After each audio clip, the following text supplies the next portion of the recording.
የመንግስት ልማት ድርጅቶች ዕዳ ማሻቀብ የአገሪቱን ዕዳ የመክፈል አቅም እንደሚጎዳ ፊች የተባለው ድርጅት አስታወቀ።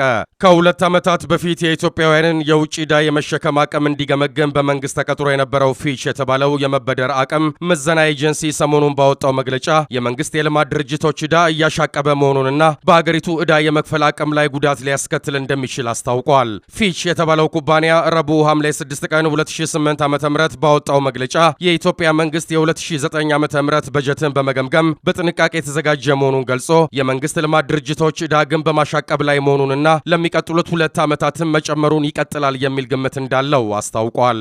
በአገሪቱ ስርዓት መሰረት በርካታ ፕሮጀክቶች ከበጀት ውጪ ሆነው ተግባራዊ የሚደረጉት በመንግስት የልማት ድርጅቶች መሆኑን የሚገልጸው የድርጅቱ መግለጫ ግዙፍ የሚባሉ የአገሪቱ ፕሮጀክቶች ከኃይል ማመንጫ እስከ ትራንስፖርትና የንግድ ስራዎች ድረስ በእነዚህ የመንግስት ልማት ድርጅቶች እንደሚከናወኑ ያትታል።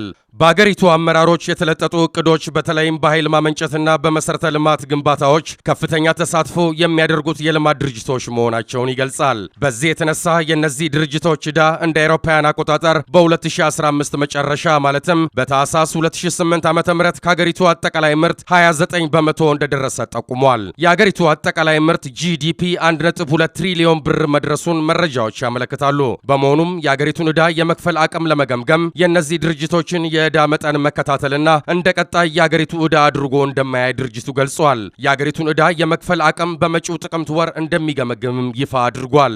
ጉዳዩን በተመለከተ ሪፖርተር ጥያቄ ያቀረበላቸው የመንግስት ኮሚኒኬሽን ጉዳዮች ጽህፈት ቤት ኃላፊ ሚኒስትር አቶ ጌታቸው ረዳ የተጋነነ ስጋት ቢሆንም ነገር ግን ስጋቱን ማንሳታቸው ተገቢ ነው ብለዋል። የመንግስት የልማት ድርጅቶች የሚባሉት እንደ ኢትዮጵያ አየር መንገድና ኢትዮ ቴሌኮም መሆናቸውን የተናገሩት አቶ ጌታቸው ለእነዚህ ድርጅቶች ብድር አቅራቢዎች ተራኩተው ብድር የሚያቀርቡበት የመክፈል አቅም እንዳላቸው በመገንዘባቸው ነው ብለዋል። ኢትዮጵያ እንደ ሌሎች ሀገሮች ደሞዝ ለመክፈል ወይም ለፍጆታ ብድር ውስጥ እንደማትገባ ያስረዱት ሚኒስትሩ ጥያቄ ከተነሳም ለመሰረተ ልማት በምንበደረው ላይ ነው፣ ማለትም ለኃይል ማመንጫ ግድቦችና ለባቡር ፕሮጀክቶች ሲሉም አስረድተዋል። በዋናነት ግን እንደ ዓለም የገንዘብ ድርጅት አይኤምኤፍ የመሳሰሉ ተቋማት የመንግስት የልማት ድርጅቶች የሚባሉትን እንደማይወዷቸው፣ ይህ የሚመነጨውም ከርዕዮተ ዓለም ልዩነት የተነሳ እንደሆነ ጠቁመዋል። ያ ማለት ግን ሁኔታዎችን እየፈተሽን አንሄድም ማለት አይደለም፣ በጥንቃቄ ነው ወደ ብድር የሚገባው፣ ስለዚህ አሳሳቢ አይደለም ብለዋል። መንግስት በይፋ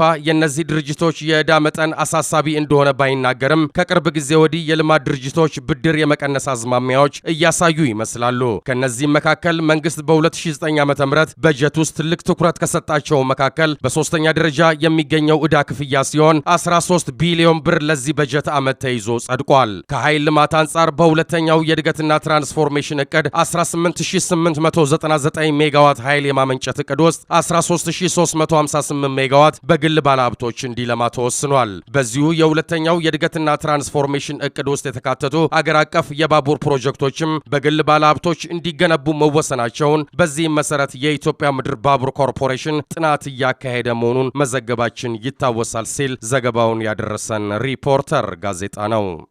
ሰላም፣ አዳዲስ የድሬቲው መረጃ ወደ እርስዎ እንዲደርስ ከታች የምትገኘውን ቀይዋን ሰብስክራይብ የምትሏን በተን ይጫኑ እና የድሬቲው ደንበኛ ይሁኑ። መልካም ጊዜ።